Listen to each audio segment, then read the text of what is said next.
Hello everyone, I'm Pia Renada, Rappler's Head of Community, and you are watching Be the Good, Rappler's community show for people on a mission. In this episode, we have a very interesting topic. I know meron sa inyo mga commuters dyan, mga pedestrians, mga cyclists, and we have a very timely topic where we want to discuss about the Active Transport Strategic Master Plan currently being formulated by the Marcos administration. So, interesting to kasi diba, first time that we're hearing of a nationwide master plan that's being started by the current government, and itong year na to, 2025, is when the government starts to collate insights about what exactly should be in that plan. And it's very important, alam natin na we want to include important voices in this plan, and we want to make sure represented yung mga commuters natin, mga pedestrians of all walks of life. And so that's why we have a very interesting panel discussion today, and we've invited certain guests who will figure very much into this plan. And I'm very honored to welcome our guests today, starting with architect Felino Palafox Jr., who is the founder of Palafox Associates. And ito yung firm that has been tapped by the DOTR, the Department of Transportation, to come up with insights, to collate insights that will become the basis of the ATSMP. So welcome, Architect Palafox. And beside Architect Palafox is Eldon Jonicio. Siya naman yung program manager ng DOTR handling the Active Transport Office. And we also have with us Abner Manlapas, co-founder po siya ng Life Haven Center for Independent Living. And we of course know that this is a advocacy group for persons with disabilities issues and accessibility rights. So welcome. This is our first half. We also have a second half later on in the show where we talk about more of the commuters' rights aspect and also yung carbon emissions aspect ng plan na to, because obviously this plan will also involve making sure that our transportation system is more environmentally friendly and helps in the overall goal to reduce carbon emissions. So, but una-una no, we want to dig into this plan first and really himay-himayin natin yung plan. Architect Palafox, I know that your firm is the one who is being tapped by the government to collate insights, parang to do, I've heard FGDs, field work, field consultations. You're trying to do public consultations so that you understand better what should be part of that plan. So I guess initially my question would be for you first na, where are we now in the gathering stage and how is the ATSMP shaping up at the moment? Yeah. Thank you for having me here. Of course, we are working with Mr. Eldon from the OTR. We got it there was a competitive bidding, and we won the project. At this stage, we are at the inception report and data gathering, public consultations, and it's open to everyone through crowdsourcing eventually. And it's a noble initiative of government also, because all of us are pedestrians. Once you leave your home, you leave your car, we are pedestrians.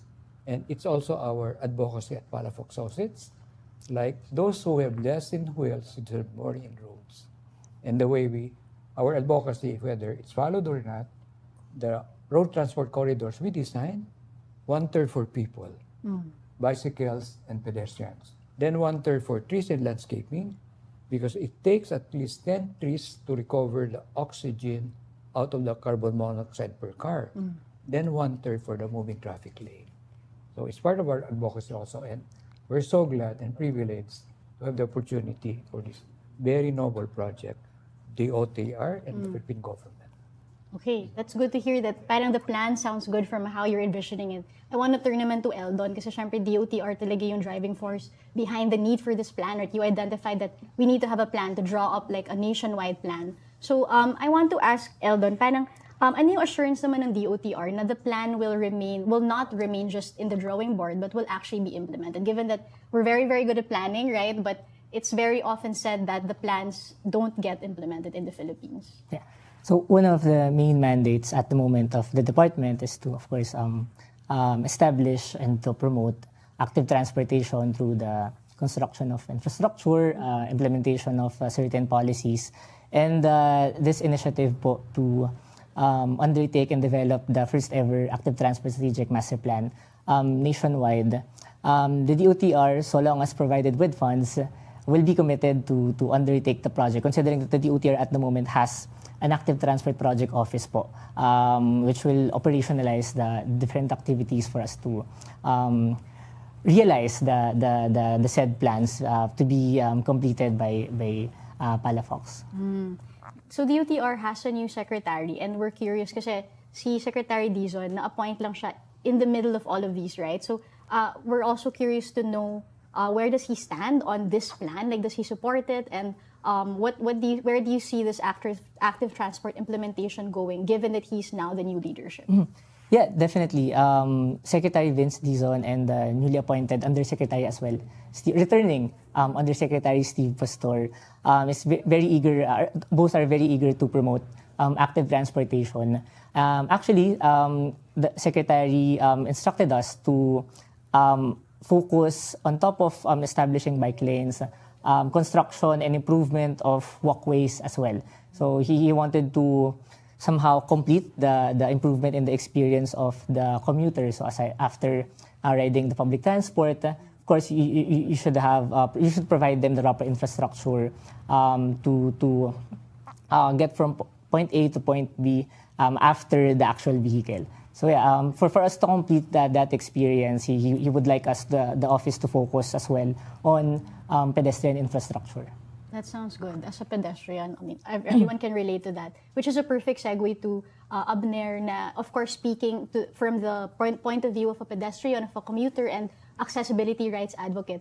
Ano sa tingin mo, Abner, yung gaps currently in our active transport network? Napakalaki. Importante na sisimulan natin doon sa tahanan ng mga tao. No? Paano ka makakalabas sa tahanan mo? No? Doon pa lang marami ng challenges, no? Ang mga bahay natin hindi din-design para ang mga may kapansanan na katulad kong gumagamit ng wheelchair ay makakalabas ng bahay ko, no? Madalas hindi makalabas ng bahay by design. So doon pa lang may challenge siya. Paglabas mo, yun ang susunod na challenge. Meron bang accessible na dadaanan ka, na ligtas ka? No, marami sa mga communities natin hindi ganoon din-design. Ako, taga Valenzuela ako. Sabi nga noon, nagkaroon nga ng project dati doon na buhayin ng sidewalk kasi talagang halos nawala ang sidewalk. At I'm sure maraming mga lugar sa ating bansa, wala talagang plano na magkaroon ng mga ligtas na daanan ng mga pedestrian. So napaka-importante na yung ating plano, yung active transport natin, ay maging inclusive ng persons with disabilities lang. Then dahil hindi din accessible ang public transport natin, pili lang sa kasalukuyan kung saan may accessibility, no? So kahit na accessible kunwari ang MRT, for example, yung line sa EDSA o yung sa Recto, makakapunta ba ako doon? 'Di ba? Tricycle, jeep, mga iba't ibang forma ng transportasyon. So dahil hindi pa siya handa, importante yung dadaanan namin. Bilang ako naka-wheelchair, matagal akong nagwi-wheelchair lang para pumasok sa trabaho. No? From Valenzuela to Green Hills, wini-wheelchair ko lang yan dati. Gaano katagal yun? 3 oras yun. One way. Diba? Parang Batangas ka, Marcol. Kung nanguna ako, chika, diba? O, pagka bumabaha pa, hating gabi na ako nakaka-uwi, madaling araw na. Tapos gigising ka ulit ng napakaaga para lang makapasok. Diba? So, mahalaga yung active transport natin, yung by design niya, kung mga walkways, mga lalakaran, maging accessible siya. Kasi stopgap siya para sa amin. Siyempre, ang gusto namin, lahat ng klase ng sasakyan, accessible sa amin. At po pwede yun. Diba? Pero hindi lang physical environment ang pinag-uusapan natin dito. Kung naririnig ko kanina, yung mga usapan na mahabang lakarin, pwede ka maglakad kahit ilang kilometro. No, pinopromote natin yung maglakad ng mga tao o gumamit ng bike o ng mga iba pang forma ng active transport na hindi kailangan gumamit ng mga gasolina, di ba? So, importante din na kung ikaw ay bulag, paano mo malalaman kung nasaan ka na? Yung mga information na mahalaga. Sa mga older persons, meron bang lugar na pwede ka magpahinga kung napagod ka? O mayroon kang health conditions na napagod ako, pahinga muna ako. Kinakailangan lahat ng mga ito ay maisalang-alang natin sa plano natin, sa implementasyon. At napakahalaga ng sinasabi ni Mr. Palafox, no? Na yung pagkonsulta sa mga tao para marinig ano yung mga nakikita nilang kailangang i-consider sa design. Yeah. Picking on that, if I may, all the projects we do, shopping malls, hospitals, university buildings, even residences, they are all future ready by design. And at Palafox, we plan healthy communities, healthy cities, 5-minute cities, 5-minute neighborhoods, like example is Rockwell. Not everybody can afford to stay there, but from your doorsteps, everything you need for daily needs, 400-meter, 5-minute walk. So 400-meter is 5-minute walk, 800-meter is 10-minute walk for communities, and 15-minute cities, 15-minute walk, biking, and public transit. That's also our advocacy. And I was, I think I'm privileged to have been appointed by ADB to help in the Philippine Development Plan, seamless connectivity, transportation and infrastructure, both physical and digital. And one thing I realized, we also inputted there active transport as a priority. Active transport, mass transport, and e-mobility, electric vehicles.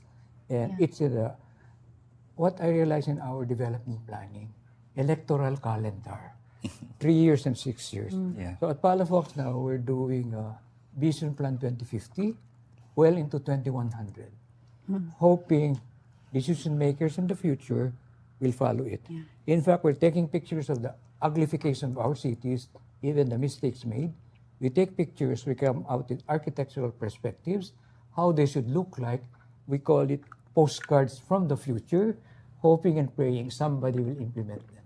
But actually, that's my my follow-up question to you. Kasi, syempre yung plan na to, nationwide yung scope niya dapat. But we all know that when we get down to implementation, the problem lies in the overlapping mandates of all the other government entities like LGU, DOT, RDPWH. We know that that's where the problem lies. So my question is, this plan, how does that cut through all of that bureaucracy and make it actually implementable? Yeah. Thank you, ma'am. 10% of LGUs are very good. And here, 6 LGUs were chosen. 22 LGUs. We cannot mention them now because we can only manage 22 LGUs to be involved there. But Metro Manila is a big challenge. 17 political wills, plus MMDA, plus the national government agencies. It was easier in the 70s because there was a governor. And even the plans we did, mid-70s, I was team leader for the World Bank funded project, Metro Plan Manila, 40 towns and cities. Even our recommendations then, not yet implemented till now. Still suffering from analysis paralysis, lack of continuity, lack of institutional memory. So how does this plan differ from all of those problems? This one, I think, is easily more actionable because the pedestrian. What went wrong in our country also? The rest of the world, after the Opel oil crisis of 1973, great cities in the world, they widened their sidewalks. Here in our country, they widened the roads, took over the sidewalks. And even sidewalks, they allow cars to park. The more progressive cities in the world, they don't do that. And many progressive cities in the world, just like what Joe Belmonte is doing, close down some streets. And we propose that several LGUs also, like in Balanga, after 5 p.m. can be a pedestrian street. But siguro Eldon, you could also share with us what's happening in DOTR. Itong plan ba nito, will it include an action plan to cut through all of the overlapping mandates, the mere recommendations but to be made, like what government entity will be the overseer of this plan? Yes, part of the components po of the plan includes the institutionalization, institutional framework, implementation framework, policy planning, policy development and implementation. So, cradle to grave yung approach and components po nung plan, and we hope that we will be able to cascade these tools po to the LGUs in partnership with the DILG as well. So will it tama ba convene a body where the LGUs, the mayors are in the same maybe task force ba yan or commission? Like how will that look like? Okay, I'll go ahead. One form po, one avenue that we have at the moment is the Interagency Technical Working Group for Active Transportation. It includes several national government agencies, including DILG, and sila po yung yung pinto namin para makapasok sa mga LGUs. So you retain yung task force na yun, but to implement this plan once it gets finalized. And we're strongly recommending that kasi we have comprehensive land use and zoning. Yes. Walang transportation component. Kaya dapat isama na transportation planning sa mga comprehensive land use and zoning. And para may continuity rin, we have immediate action program, immediately. Yes, sir. Then short term, medium term, and long term. And at Palafox, we'll go even visionary well into 2050, 2100. What will not, para future leaders, we have this, maybe we'll create a manual or a book to remind people, even our postcards from the future, naka-drawing na, i-implement na lang. And with people in the private sector, they can cajole or pressure decision makers, may plano na, why don't follow it? Oo. Which I guess is the important part of the public aspect of this plan that Yes. you were crowdsourcing, and you were starting as early as now Yes, to ma'am. get insights from different stakeholders. So my next question would be, how are you involving yung different groups that obviously will want to have a say in that plan? Yes, ma'am. Paano po yung inyong ginagawang fieldwork, yung consultations, and Yeah. how can people be involved in that? Yeah, there's a questionnaire and survey forms to be distributed now. It can even be in the social media, even students. Because even we look 2050, I'll be 100 years old. Maybe the 20-year-old today will still be around 2050, 2040, 2030, and beyond this administration. Because the Philippine Development Plan is only 2023 to 2028. Although there's an ambition 2040, ambition lang yan. Kami sa Palafox, we're now planning towards 2050, well into 2100. Our country, a first world economy, a first world country. I think we can achieve. Despite our challenges now. What is your strategy for consultation? Like, una, ano po ba yan? Parang, how will you reach the groups that you must reach? Yeah, face-to-face, the 22 LGUs with priority, 6 of them, 2 in Luzon, I think, 2 in Visayas, and 2 in Mindanao, as priority muna. Then the rest of the 22. Academe will also be there, the NGOs, and civil society, not just big conglomerates. So it's really, I think it's also will wake up people, like people, we adults, we should walk 10,000 steps a day, that's 7 kilometers. I walked from Rockwell to Cultural Center with my son. There were so many broken sidewalks and open manholes. Yeah. And blank walls with graffiti. How do you encourage people to walk? Elsewhere in the world, the ground floor is activated. So more eyes on the public realm, better security. Criminals are not scared of blank walls. But they feel more secure with windows, because behind the window is potential witness. Abner, I'm sure you've had a long experience with public consultations. I'm sure yung Life Haven CIL, naging part na rin kayo ng mga itong consultation, maraming people asking for your insights, your opinions. Ano sa palagay mo yung nagiging biggest gaps in that mechanism, and how do you think our parang the people who are working on this plan, how can they do better? In the past kasi, ang nangyayari, nagawa na muna yung plano based doon sa expertise na alam ng mga designers natin. Importante siyempre yung expertise ng mga designers natin. No? Meron sila talaga mga training para gawin yon. Pero importante pa rin doon yung bago mo ma-finalize yung design, ay talagang nakausap mo yung mga users noong dinedevelop mong mga infrastructure na itatayo mo. Kasi baka meron tayong nami-miss na akala natin, alam natin at hindi pa. Halimbawa, yung ongoing LRT project natin, ang isang pinakamalaking concern namin, sa panahon ng emergency, kami ba ay makaka-escape? Magagamit ba namin, maililigtas ba namin nang walang tutulong sa amin? Diba? Kasi sa panahon ng emergency, nagpapanik ang mga tao kahit anong training na mayroon ka. At alam ko yun dahil marami akong kilalang mga NGO na nasa ganitong klase ng trabaho. Pagdating ng earthquake o na anumang sakuna, nagpapanik ka at nalilimutan mo lahat ng kaalaman mo. Ang una mong gagawin, iligtas ang sarili mo. Paano kami kung hindi siya accessible? Diba? So, yun yung mga importante. No? Importante na wag nating madaliin masyado kasi sayang ang pera. Hindi na nila mai-correct yung mga pwede sana nasabi namin, pwede siyang i-correct kung ganito ang gagawin natin. Eh, hindi na magagawa kasi na-bid na yan, may pera na inallocate yan, hindi na ganun kadaling i-adjust. No? Magkakaroon ng maraming problema. Mako-question siguro sa COA yan, o kung sa o sa Senado, o sa Kongreso. So, hindi ganun kadali. Kaya importante, umpisa pa lang. Even the design manual, like isang agency, nag-implement ng ramp, hindi kaya ng wheelchair. May certain slope dyan. I don't know bakit nagawa ng konkreto, hindi man natin nandiyan yung design manual na wheelchair ready. Maybe what you might want to do up there, all the big shopping malls, are they wheelchair ready? Then you can report it to, there's a opportunity now with our project, so we can put it in the design manual. You have a target, Architect Palafox, for the minimum number of people you need to be able to have consulted by the end of the year, so you can say you've done it. Maybe I'll send it to you, the project milestones. Okay. Yeah, we are in the consultation stage right now. Inception report pa lang. Oo.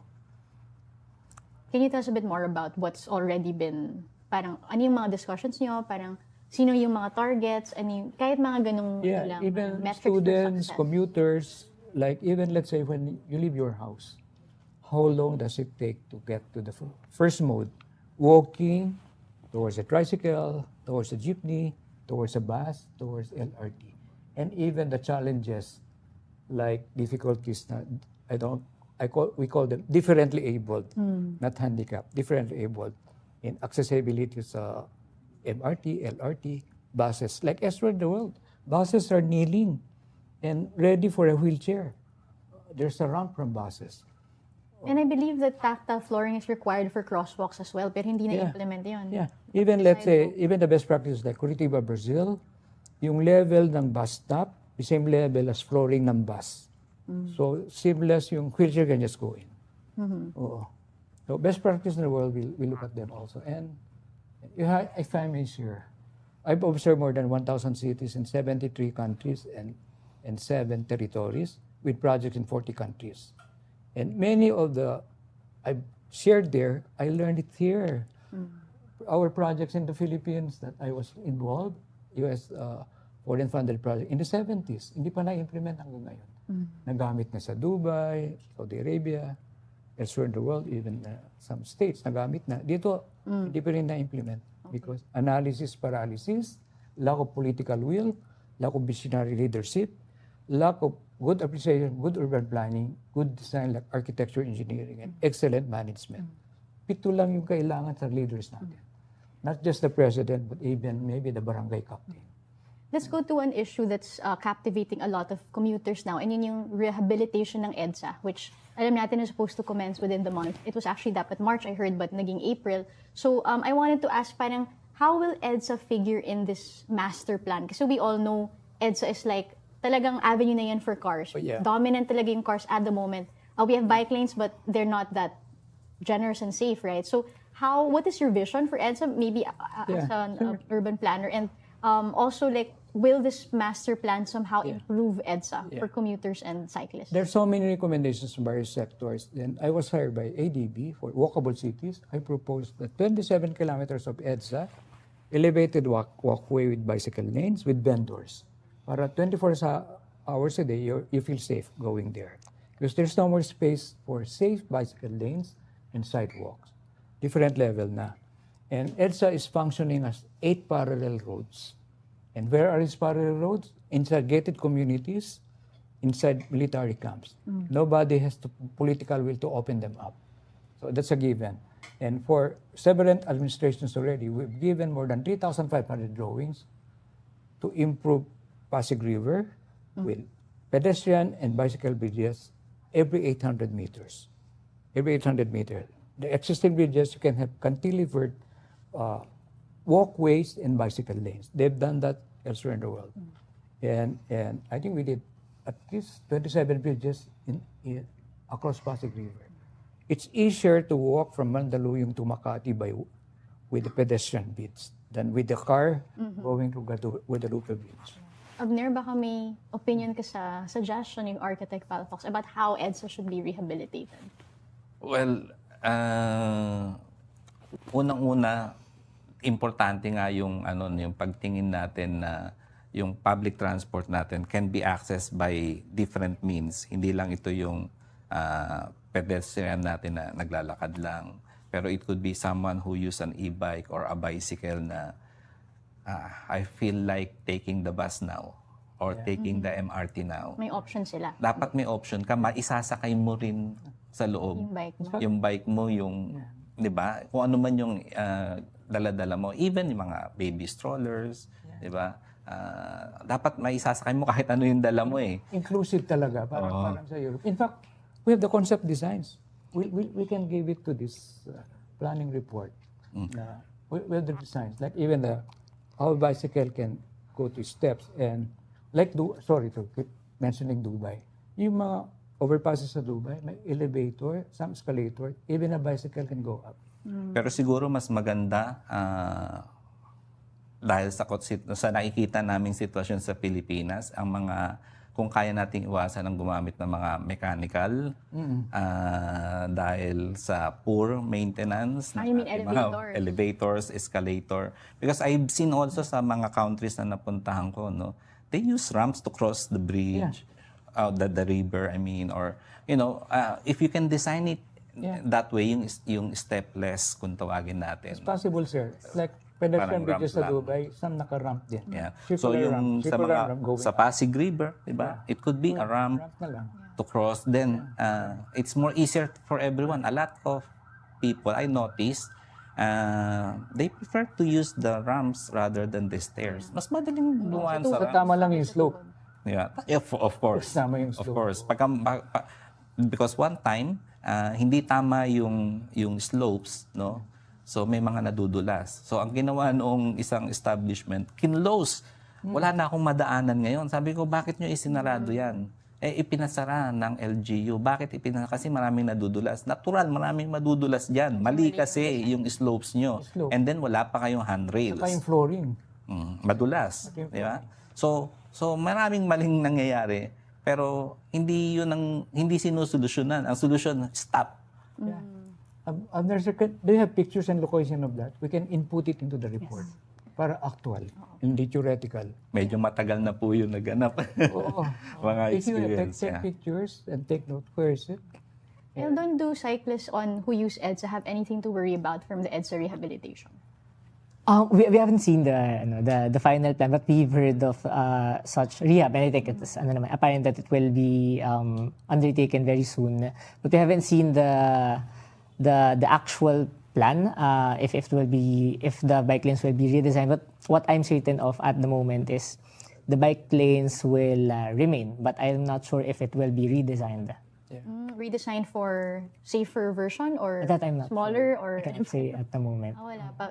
Maybe Aren't they supposed to show you the designs? So kasi syempre Yeah. We actually have a meeting, I think, next week with the DPWH National Capital Region.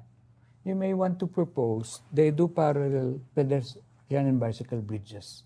Kasi it takes time to do vehicular bridges parallel to Guadalupe Bridge. Yeah. Para even people from the North and South Pasig River, they can bike na lang and walk. But I think the intention po of this incoming rehab is somehow immediate, short term, to fix the Toroway, and we are hoping in the OTR that we will be able to reallocate space, as mentioned by Sir June earlier. Talaga 1/3 at least should be allocated for pedestrians and other vulnerable and more sustainable modes of transportation. So we are hoping that ample space for pedestrians, cyclists will be provided in the plan. Okay. So we're wrapping up the first half of our discussion now. We're going to have to let Architect Palafox and Sir Abner go. But siguro last words na lang, Sir, kasi this is your chance to encourage people to get more involved and ensure that their voice is considered in your plan. So how can people join your consultations? Yeah, together with the OTR, we have cloud sourcing. And any social media mode, you can reach us in the OTR, and we'll give you the timelines, but as soon as possible, because we have deadlines to keep.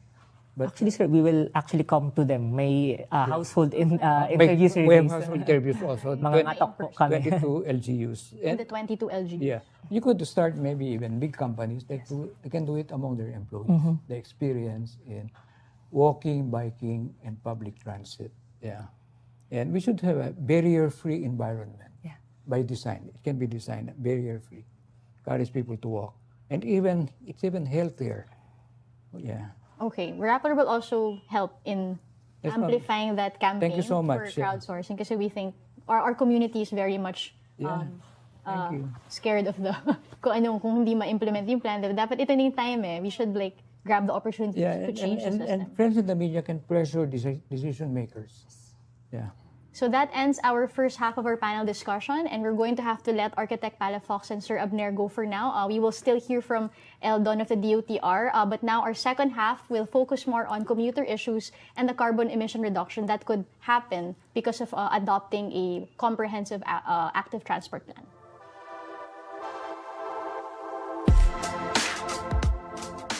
Hello, welcome back to the second half of our panel discussion. Pinag-uusapan natin yung Active Transport Strategic Master Plan na ngayon ay binubuo ng government. At itong second part ng ating discussion, we want to focus on commuters' insights and also yung aspect of how does this plan end up reducing our carbon emissions, given that public transportation is a major source of carbon emissions globally. So before we get into that though, parang I think important rin i-establish na the crowdsourcing mechanism for the ATSMP, which ideally should involve as many people as possible. It's actually being done currently on social media. So if you go to the Active Transport Strategic Master Plan Facebook page, meron doon mga questions which also contain a link which you can click, and then it leads to certain questionnaires or may form that you fill out that is their way of identifying kung ano ba yung mga streets, ano ba yung mga problematic sidewalks or bike lanes na kailangan pagtuunan ng pansin ng gobyerno. So please do fill that out. Please check out that page, and Rapid will also be contributing to this effort with their Bike Walk PH crowdsourcing initiative. But yun, diving back into our discussion, so ito naman we have commuters, we also have the side of experts when it comes to assessing ano ba yung impact, bakit ba may need for an active transport plan in the perspective of like climate policy. So before that, because we just jumped off from a discussion about yung plan, Ali, who is from Mismo, Make It Safer Movement, she's the coordinator for this group. You represent, Ali, the cyclists, the pedestrians in this discussion. Wanted to get your insights initially on yung pinag-usapan, yung plan, parang what did it sound to you? Ano yung mga palagay mong gaps, or where can this plan improve on previous initiatives? Yeah, so we participated in the active transport ATSMP na consultation held by Palafox and DOTR. I think it was good. A lot of nagkulang actually yung seats dun sa entire venue, and a lot of people were very invested dito sa for now, I think it's a really good start na it's mas conscious siya of coming outside of Metro Manila kasi may na-identify na silang mga pilot areas like Zamboanga, Davao. I think recently na-add yung Cebu. So, that's a really good jumping point. And I think so far, based on the na binigay nila, yung concept note and the rationale, it's been looking pretty well. Looking up. Tsaka I think it's really good na meron din silang mas conscious and mas almost aggressive pa nga na hold ng public consultations and pag-abot ng mga tao who want to be involved. And I'm really excited for how it will turn out. Okay. We also have with us Jenny Dabu. So she is the Sustainable Transport Campaigner from 350 Pilipinas. And so Jenny, gusto ko rin malaman, parang syempre yung perspective rin ito as something, why we're drawing up a plan. Obviously, it's to make life easier for pedestrians and cyclists and commuters. But also, my perspective rin na this is really going to help reduce air pollution. It's supposed to make our transportation system less carbon intensive. Can you just give us some figures or some studies of ano nga ba yung contribution ng transportation sa ating carbon emissions? Ang contribution ng transport dito sa Pilipinas, around, pangatlo siya sa pinakamalaking emitter ng carbon emission dito sa Pilipinas. Tapos, yung mga cars o yung mga karamihan din ay private vehicles ang nag-contribute sa pinakamaraming carbon doon sa Pilipinas. Siyempre, mahalagang factor yung magkaroon tayo ng framework na Active Transport Strategic Master Plan para bigyan ng bagong moda ng transportasyon yung public natin. Meron silang panibagong pagpipilian na mode of transportation which is cycling and walking. At the same time, ito kasi ang cycling and walking, pwede siyang mag-contribute dun sa pagle-lessen talaga ng air pollution natin. Ayun siya. Kami sa 350 Pilipinas, nagsusulong kami ng mga decarbonization efforts at lahat ito integrated sa isa't isa. Kasama doon yung mobility, yung transportation, yung pagkakaroon ng sustainable transport through electrification ng public transport, and then yung clean air. Tinitignan namin siya bilang magkakaugnay. And then, ang isang effort pa na tinitignan namin ay yung pagkakaroon din ng renewable energy. Kasi hindi natin pwedeng lutasin yung isang factor lang din dahil hindi niya malulutas ng yung buong problema regarding do sa carbon emission natin dito sa Pilipinas, yung pagkasira din ng ating atmosfera. Ganun. Okay. Turning to Eldon naman, kasi syempre they all sound good, diba? They all sound like wonderful. We want to make people bike more, walk more.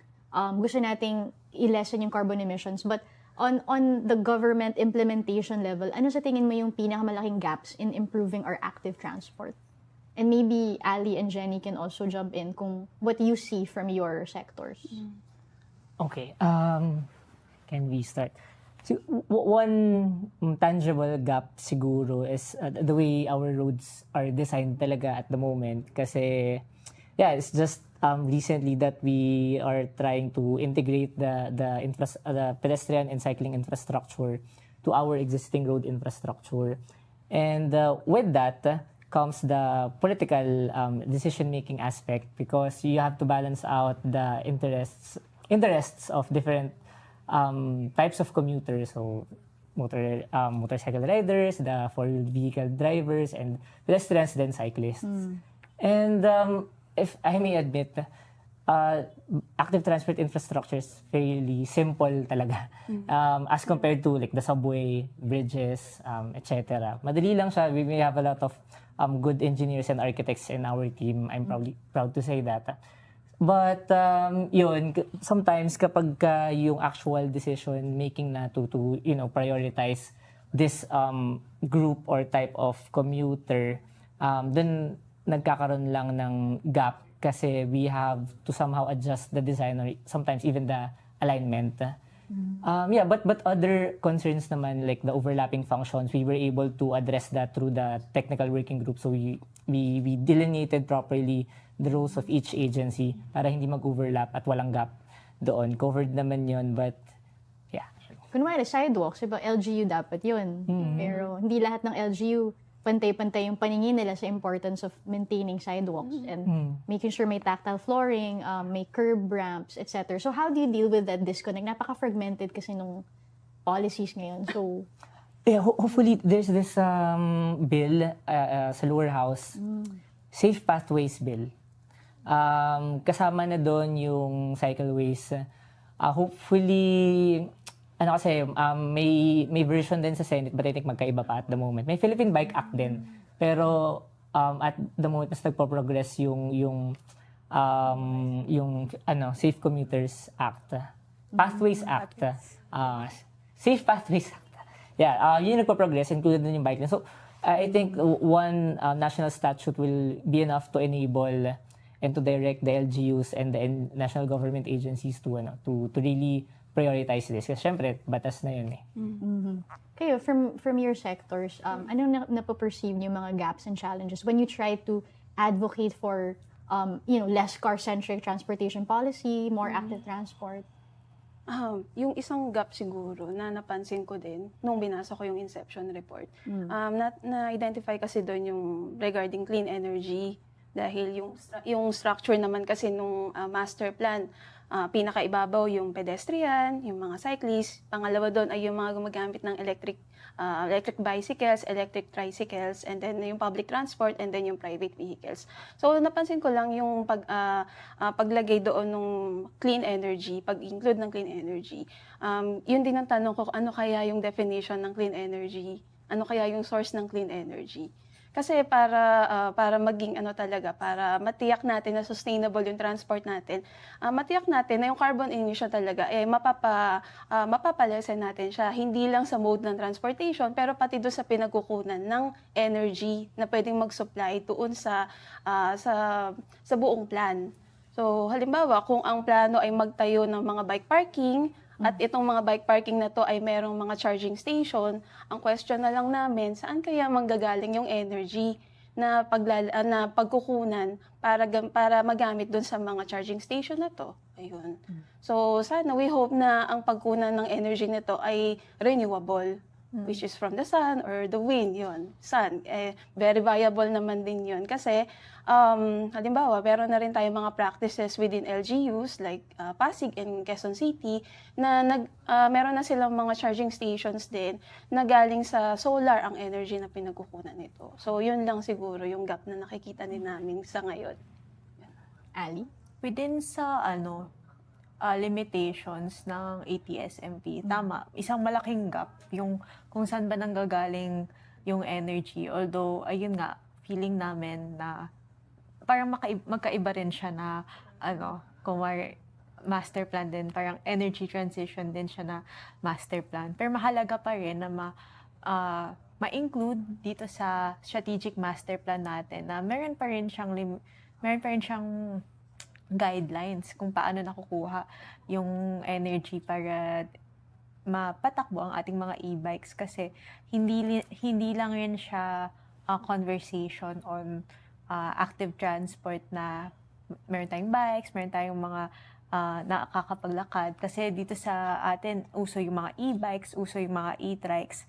And malaking part doon ay because of yung kawalan natin ng public transport supply, inefficiency ng ating mga public transport routes. So, nag-i-intersect itong lahat into other mga existing nating mga plans dito sa government, kunwari yung public transport natin and yung energy natin.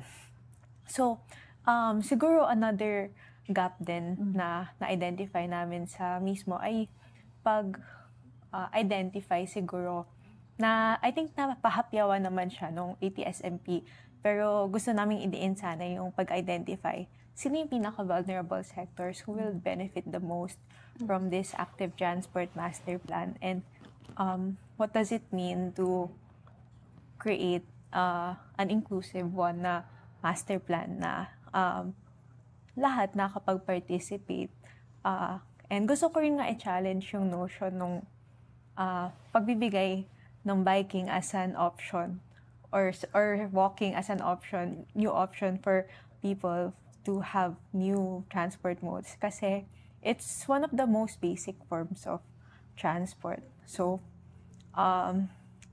matagal na, parang kahit na wala kang, even as a baby, you crawl. So, hindi siya dapat alternative. Yes. Framing should be, it's a basic right. It's not. Yeah, even yung how you access yung ating subway, how you access yung mga EDSA carousel. Na mention din kanina sa panel ni Sir Abner na even within your house actually, merong forms of active transport yun na dapat na ko-consider. Kasi it doesn't just start from your door hanggang makarating ka sa MRT station. It's everywhere kahit sa loob ng mall. I think that's also active transport. Kahit sa loob, nagna-navigate ka sa loob ng subway or nagna-navigate ka sa loob ng MRT. That is also active transport. Are you expecting in DOTR backlash from a plan to have an active transport strategic master plan? Like, lalo na from, for example, car owners. I mean, congestion fee pa lang, nag-aware ganun yung mga tao kasi ayaw na magbayad ng congestion fee to use, their cars to use a major avenue. So, are you preparing for any backlash? Is there, as early as now, people who wouldn't want bike lanes installed in their streets, etc.? Yeah. First, siguro, if I may add on what Alyssa said, we don't actually have to determine anymore the prioritization kasi the Philippine Development Plan 2023 to 2028 already accords highest priority for pedestrians in all sa hierarchy ng road users. So we just have to follow that in the strategic master plan. In terms of backlash, we're expecting all sorts of feedback naman, but I think we just have to properly communicate to the motorized vehicle drivers and users that active transport or cycling pathways will actually help them kasi one commuter you convert to public transport or to cycling is one less car on the road, and it will actually make their space more. It will increase their space because pagka may isang magpalit lang ng mode of transport, isang sasakyan agad yung mababaw. So that's what we are trying to make the public understand, that you don't have to look at the bike lanes as mere space that we took from the road. It's actually reallocating the road space for a more efficient mode of transportation. It will, and based on multiple studies and dun sa strategic master plan may mga best practices.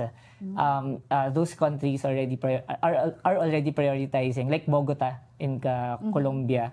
Very much similar yung road configuration nila sa atin, and yung bike lanes nila mostly class 2 lang din. So it's not, kasi yung iba lagi kami nakarinig na ba't nyo nilalagay yan sa kalsada, dapat nasa sidewalk yan. So hindi ganoon, no. In Netherlands, yes, kasi ang tagal na nilang ginagawa ito. So most of their pathways are class 1 already, separated from the carriageway. But in Bogota, Colombia, I think majority of their cycleways are on the carriageway together with the cars. Meron lang delineators. And yan nag-work siya doon? Yeah. Bakit? Pwede mo gawa dito? Yeah, definitely. What I saw in the documentary is almost everyone are in unison that this is the plan, this is what we are going to achieve, the government, the private sector. But initially may problems din sila, like of course obstruction, illegal parking, yung misunderstanding dun sa bagong infrastructure. May mga ganun din naman, but hopefully we can execute this well in the Philippines. Can you paint us a picture of what a good active transport network looks like? Kasi maybe a lot of our fellow Filipino commuters, parang happy na sila kahit may katiting na sidewalk, pero actually hindi yun yung best case scenario, diba? Like, so what can you paint us a picture of what the ideal world is for the plan? Siguro for me, pinaka-basic sa sidewalk pa lang, one of my biggest pet peeves ay yung parang, Korean, ito yung intersection.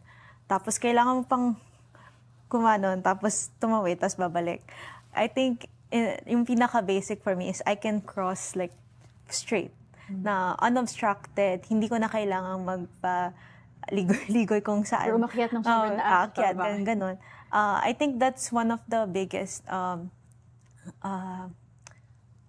siguro deterrence na kapag I think nag-a-apply din siya sa bike lanes kapag nakikita mo yung bike lane tapos may makikita mo up ahead na merong obstruction, parang lalabas ka na lang ng bike lane. And I think it applies din sa sidewalks na makikita mo ay paakyat baba, ganyan. So ang choices ay probably ay pumunta ka na lang sa kalsada or ayaw mo na lang maglakad at all, gusto mo mag-tricycle. Siguro yung for me, yung pinaka what it looks like ay connected, unobstructed, and kaya mong maglakad with children or elderly ng side by side na hindi kayo kahilera. Okay. For active transport office, ano yung vision niyo? Like if you had all the funding, I mean, what would it look like in your plan? Unlimited funding. Give me one night. Okay pala. As mentioned, and siguro I'll just elaborate. It's the same. If you have unlimited funding and all the support of the decision makers, of course, wider walkways, wider cycle paths connected, hindi siya obstructed. And yun, as simple as that, I'm not sure if sang principle or sang standards ko narinig yun. I'm not sure if yung from the Dutch or sa NACTO from the US. if you're confident that a kid or an elderly or a person with disability will be able to seamlessly utilize the infrastructure, yun na yun. Independently. But in terms of visualizing yun, mas malapad, may urban shading ka, you have trees properly shaded.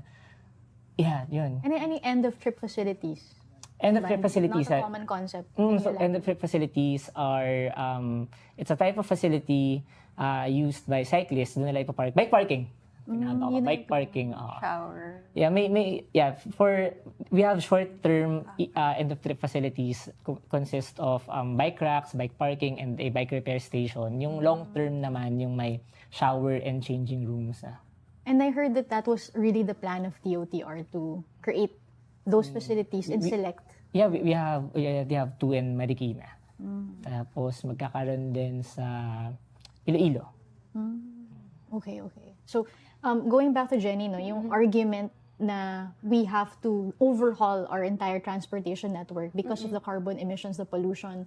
Parang if you were someone to convince a car owner or someone na nagpe-patronize sa mga fossil fuel heavy modes of transportation, how would you make the argument for them na support an active transport plan, for example? Siguro kung sa halimbawa sa mga kamag-anak ko na lang na may kotse, kapag tinatanong nila ako, sabi ko, although nakasakay kayo sa kotse, bumababa din naman kayo dyan. At tayo naman, wala naman tayong choice dun sa hangin na nilalanghap natin. Ang hangin naman na nilalanghap natin ay madumi siya. Hindi natin siya nakikita pero napakadumi niya. So, kung lahat naman tayo, maapektuhan tayo. So, kaya kailangan natin gumawa din ng mga efforts para mabawasan yung carbon emission natin. At the same time, gusto nating maipush din sana yung renewable energy doon sa pag-incorporate ng mga plano natin. Hindi lang dito sa Active Transport Master Plan, pero para din sana sa lahat. Kung paano tayo gumagawa ng mga plano dito sa Pilipinas na pinapagana naman ng energy, sana ma-incorporate natin ang renewable. At saka gusto ko lang din share doon sa sa perspective bilang isang nagko-commute at saka bilang isang naglalakad. Siguro ako, everyday experience ko bilang hinahatid ko yung anak ko meron siyang disability, neurodivergent siya. At kapag naglalakad kami sa kalsada, ang pinaka problema namin, lagi siyang nadadapa. Hindi niya masyadong nakikita yung kalsada. So parang ang isang problema namin, masikip yung kalsada, masikip yung pedestrian para sa amin. Tapos maraming beses pa na yung mga crosswalk or yung mga stoplight ay nakapatay. So kami kailangan pa namin makipagpatentero. Kailangan ko pa ipakita na bata yung kasama ko para makatawid kami. So yun sana yung isang concern na araw-araw kung dinadala din sa personal na buhay. At nakikita ko na sana sa future magkaroon ng maging inclusive talaga yung public space natin, yung transport at saka yung pedestrian natin na para doon sa makagaya din ng anak ko na meron mang hindi nakikita yung kanyang disability, maging kapaki-pakinabang para sa kanya yung kalsada. Yun. Okay, maraming salamat. So yun, we're wrapping up our discussion, but siguro last words na lang, since patapos na tayo. Ngayon na nag-scoping, nagko-consultation yung DOTR pati with Palafox Associates, what would be your advice or your wish list for Palafox and DOTR para to ensure na lahat ng mga kailangan kausapin at i-consult ay mako-consult? What would you suggest they reach out to, or how would you suggest they conduct this feedback and public consultation para mangyari yun? Siguro we can start with Ali. Okay. So, I think yung pinaka-basic users, in my view, ay ang ating mga children, lalo na sa mga schools. I'm not sure about the data, pero I think yung figure na sa around 90% of students actually walk to school kasi yun yung usually when you go to public school, they're usually nakatira sa area or hinahatid ng parent, hinahatid ng sundo. I know that there are similar initiatives led by Quezon City to manage their air quality through different projects. And I think one of the most striking and most impactful thing that we can do for our active transport users is to engage yung mga schools natin.